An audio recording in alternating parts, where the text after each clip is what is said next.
How easy is it to get up in the morning when you know you're not doing all that it takes?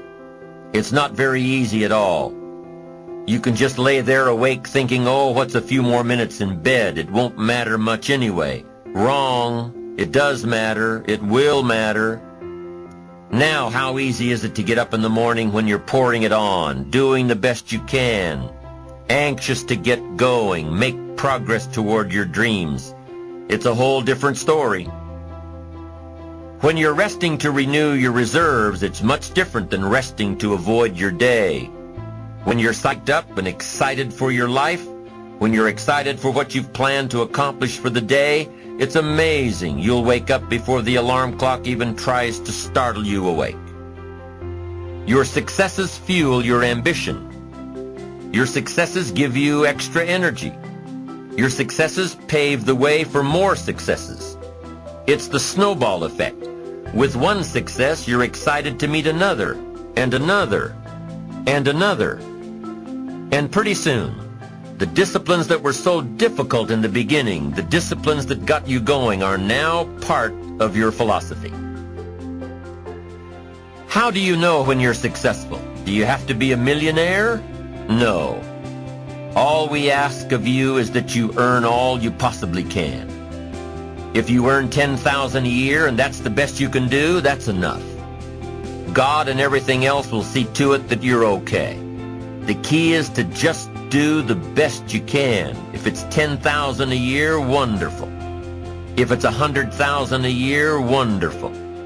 If it's $1 million a year, wonderful. It doesn't matter $10,000 a year or $1 million a year.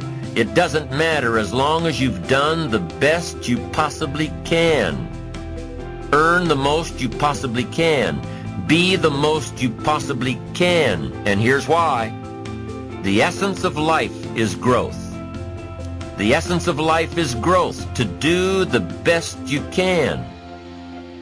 And here's what's interesting. Humans are the only life form that will do less than they possibly can. Humans are the only life form that will settle for less. Every other life form except human beings strive to its maximum capacity. How tall will a tree grow? Approximately. As tall as it possibly can. You never heard of a tree growing half as high as it could. No, trees don't grow half. Trees send their roots down as deep as possible, stretch their limbs up as high as possible, produce every leaf possible and every fruit possible. As a matter of fact, you never heard of a human physically growing half. We keep growing until we're done. Now that's a part of life we can't control. It's genetically coded. And that's probably why we keep growing till we're done. Because we can't control that part. It's the rest of our growing that we control. The growing of our minds, the expansion of our minds, that we can control. And that's what tends to get away from us. All life forms inherently strive to their max except human beings. Now, why wouldn't human beings strive to their maximum possibility? Here's why. Because we've been given the dignity of choice. It makes us different than alligators and trees and birds. The dignity of choice makes us different than all other life forms. And here's the choice: to become part of what we could be, enough to get by, or to become all that we can be. My best advice for you is to choose the all.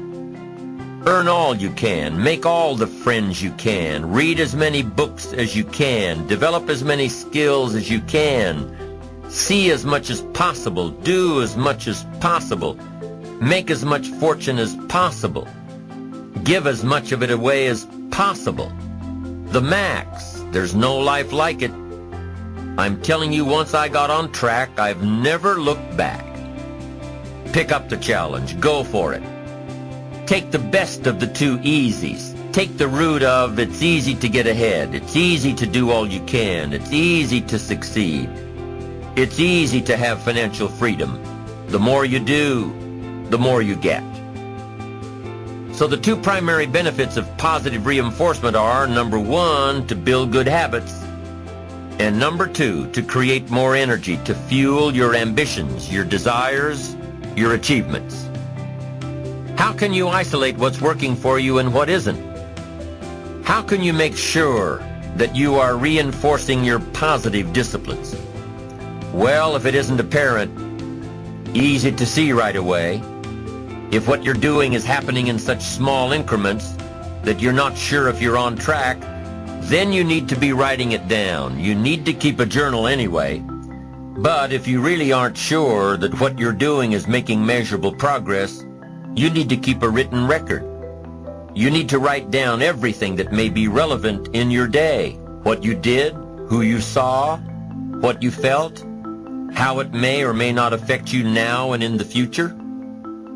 The best way to track your activities of the day is to write them down. The best way to track your activities of the week is to write them down.